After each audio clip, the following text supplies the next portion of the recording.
दोस्तों, विवेक कोठारी का आप सभी को नमस्कार, सत श्री अकाल, आदाब। देश की हालत बहुत खराब है। अस्पतालों में बेड फुल हो चुके हैं। यहाँ तक कि अपने परिजनों को अंतिम संस्कार करने के लिए शमशान में भी 5-5 घंटे की वेटिंग चल रही है। इंजेक्शन से लेकर किराने का सामान तक कालाबाजारी शुरू हो गई है। एक ऑक्सीमीटर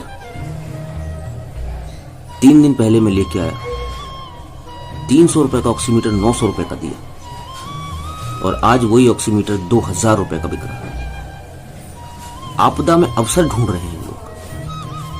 परसों एक महिला जो कोरोना से मृत हो गई थी, उसके पार्थिव शरीर को अंतिम संस्कार के ले जाने के लिए जब कोई साधन नहीं मिला तो कचरे की गाड़ी में डालकर उसको ले जाया गया। सोचिए उसके परिजनों पर क्या बीत रही होगी। दोस्तों, दुख होता है जब हम सोचते हैं 3000 करोड़ रुपए की लागत से स्टैच्यू ऑफ यूनिटी बनाया गया, दुनिया का सबसे बड़ा स्टेडियम बनाया गया। क्या कोई मुझे बता सकता है कि इन दोनों चीजों से क्या एक भी मरीज की जान बचाई जा सकती है? नहीं बचाई जा सकती। तो फिर किस काम की ये स्टैच्यू ऑफ यूनिटी और देश का सबसे बड़ा स्टेडियम? अगर देश के राजनेताओं में इतनी ही यूनिटी होती, इतनी ही इंसानियत होती, देश के लिए कुछ कर गुजरने की इतनी ही जज्बा होता, तो आज देश में स्टैच्यू ऑफ यूनिटी बनाने की जरूरत नहीं पड़ती। पिछले कई दिनों में मैंने बड़ी बड़ी हस्तियों को, बड़े बड़े महानुभावों और बुद्धिजीवी को सोशल मीडिया के माध्यम से इंजेक्शन और बेड की व्यवस्था के लिए गिड़गिड़ाते हुए देखा है। ये हालात हैं देश के। इस तरीके से देश आत्मनिर्भर हो रहा है। ये जो 3000 करोड़ रुपए की स्टैच्यू ऑफ यूनिटी बनाई गई है, ये पैसा सरकारी पैसा नहीं है। ये पैसा हमारे और आपके खून पसीने की कमाई है, जो हम सरकार को टैक्स के रूप में देते हैं।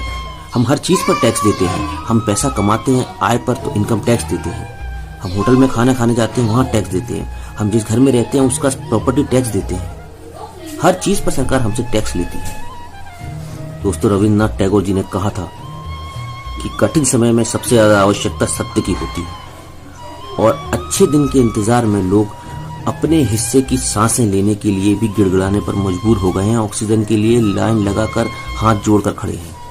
उनको ऑक्सीजन नहीं मिल रही। टैगोर साहब ने अपनी कविता से सारे देश को एक कर दिया था।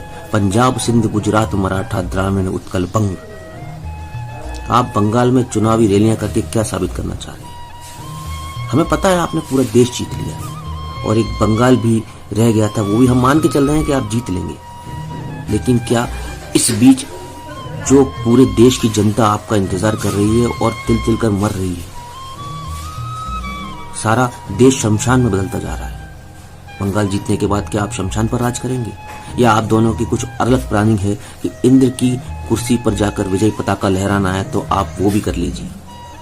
हमने आपका हमेशा साथ दिया है और आगे भी देंगे। लेकिन आज जो लोग मर रहे हैं, उन मरते लोगों के साथ लोगों का आपके प्रति विश्वास भी मरता जा रहा है। आप देश में लॉकडाउन लगाते हैं, लगाइए। 1 महीने, 15 दिन, 25 दिन, 40 दिन, जितने का लगाना लगाइए। हमें लॉकडाउन से विरोध नहीं है, न हमने कभी लॉकडाउन का विरोध किया है।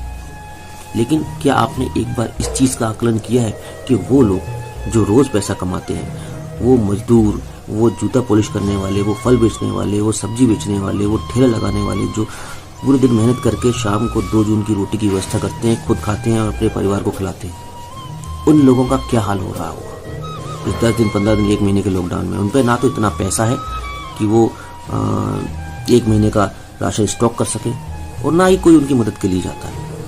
क्या आपकी ये जिम्मेदारी नहीं बनती कि उन वास्तविक रूप से परेशान, लाचार और बीमार लोगों को कम से कम स्वास्थ्य सुविधाएं और 2 वक्त का खाना समय पर मिल सके? देश में बेरोजगारी की हालत इतनी बदतर हो चुकी है, जो शिक्षित लोग हैं उन्हें रोजगार नहीं मिल रहा, और जो अपना स्वयं का रोजगार चला भी रहे थे छोटा मोटा, वो भी पिछले 1 साल से बंद होने की कगार पर है। 2016 में लगभग 8.28% जीडीपी ग्रोथ थी भारत की, जो कि आज 4% से भी नीचे आने वाली है।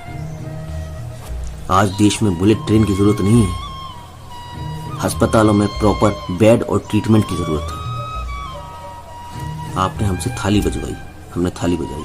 आपने हमसे दीप जलवाया, हमने दीप जलाए।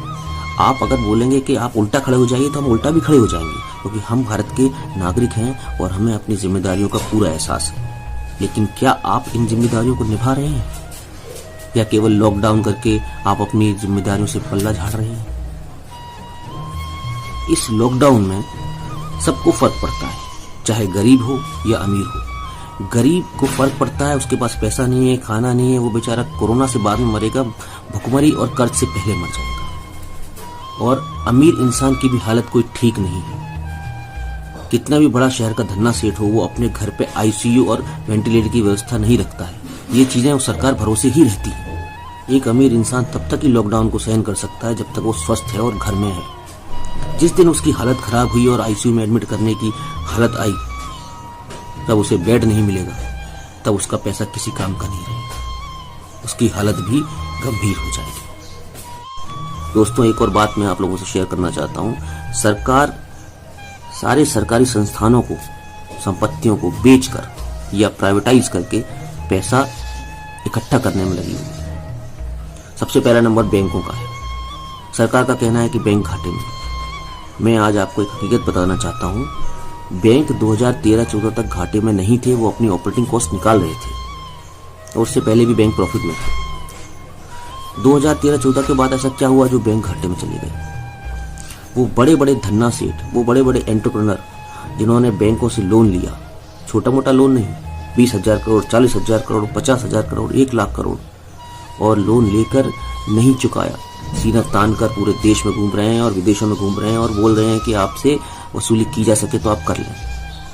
जब बैंक सरकार के पास जाती है कि साहब हमारा इतना पैसा उनसे डूबत में जा रहा है और सरकार उसको बट्टा खातों में लिख रही है, कर्ज माफ कर रही है, आप हमारा उनसे कर्ज वापस दिलवा दीजिए, उनके पास इतनी संपत्ति है कि वो कर्ज वापस दे सकते हैं, केवल आपको उन पर कर्ज वापस करने के लिए कार्रवाई करने की जरूरत है। सरकार कार्रवाई नहीं करती और इसके एवज में सरकार बैंकों को छोटी सी मदद कर देती है। जैसे पिछले साल बजट में 20,000 करोड़ रुपए की मदद का प्रावधान बैंकों के लिए दिया गया था। आपको एक छोटा सा आंकड़ा बताता हूँ, लगभग 2,36,000 करोड़ रुपए का कर्ज माफ किया गया इन धन्ना सेठों को। सोचिए, एक तरफ सरकार 20,000 करोड़ रुपए की मदद करके बैंकों को सहयोग करने का ढिंडोरा पीटती है और एक तरफ 2,36,000 करोड़ का कर्ज माफ करती है। एक गरीब इंसान को अगर 1 करोड़ रुपए भी दे दिए जाए ना तो वो सारी रात गिनेगा, और यहाँ तो 2,36,000 करोड़, और ये तो एक छोटी सी रकम है। ऐसी बहुत सारी रकम हर साल राइट ऑफ की जाती है। तो बैंक केवल इतना कहते हैं कि हमारा वो पैसा जो हमने दिया था उन लोगों से आप हमें वापस दिला दीजिए, हम तो प्रॉफिट में थे और प्रॉफिट में आ जाएंगे। लेकिन बैंकों को मजबूरन घाटे में दिखाया जाता है और उनको बेचने की कवायद शुरू हो गई है। और एक बात और आपको जानकर बहुत हैरानी होगी, वही कुछ लोग जिन्होंने बैंक से लोन लिया और वो पैसा नहीं पटाया, उसी पैसे से वो इन बैंकों को खरीद लेंगे और खरीद कर इन बैंकों के मालिक बन जाएंगे, और तब जो भविष्य होगा वो सोचकर उसकी कल्पना करना बड़ा कठिन है। दूसरी बात, आज ये सरकारी बैंक जिनमें उन लोगों के खाते हैं जो अपने खाते में 100 रुपये रखते हैं, 500 रखते हैं, 1000 रखते हैं, 2000 रखते हैं, पेंशन का पैसा, ऐसे बहुत सारे खातेदार जो गरीब हैं, इनके कितने सारे प्राइवेट बैंकों में अकाउंट हैं, कोई मुझे बता पाएगा? अगर हम एक रफ आइडिया भी लें तो 1000 में से मुश्किल से 50-60 लोगों के भी खाते प्राइवेट बैंकों में नहीं मिलेंगे। तो तब जब बैंक प्राइवेट हो जाएंगी तब क्या ये लोग उन बैंकों में अपना खाता चला पाएंगे? 5,000 का मिनिमम बैलेंस, 10,000 का मिनिमम बैलेंस रख पाएंगे? नहीं रख पाएंगे। तीसरी बात, आज सरकारी बैंकों से आपको लोन मिलता है 10,000 का, 50,000 का, 1 लाख का, 2 लाख का, सिक्योरिटी के, बिना सिक्योरिटी के, थोड़ा बहुत मुश्किल होती है, लोन मिल जाता है। और जब लोन नहीं पड़ता है, बैंक नोटिस भेजती है, कई कार्रवाई करती है, लेकिन उतना टाइट नहीं होती। लेकिन जिस दिन ये बैंक प्राइवेट हो जाएंगे, आपकी खाल खींचकर आपसे लोन वसूल लिया जाएगा, और बड़ी मुश्किल की बात है कि आपको लोन मिल जाए। तो ये तो अभी शुरुआत है। बैंकों का नंबर पहला है, ओएनजीसी, एलआईसी, इंश्योरेंस कंपनियां, जनरल इंश्योरेंस कंपनियां, रेलवे प्लेटफॉर्म्स, एयरपोर्ट्स, सब बिकेगा।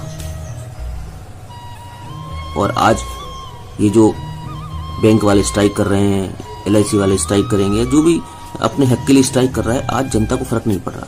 जनता को उस दिन फर्क पड़ेगा जब ये सब प्राइवेट हो जाएंगे और जैसी हालात आज सरकारी अस्पताल और प्राइवेट अस्पताल के हो रहे हैं ना, 800 का इंजेक्शन 30,000 में ब्लैक हो रहा है, 50,000 में ब्लैक हो रहा है, 300 के ऑक्सीमीटर 2,000 में चला है, यही हालात होने वाले हैं।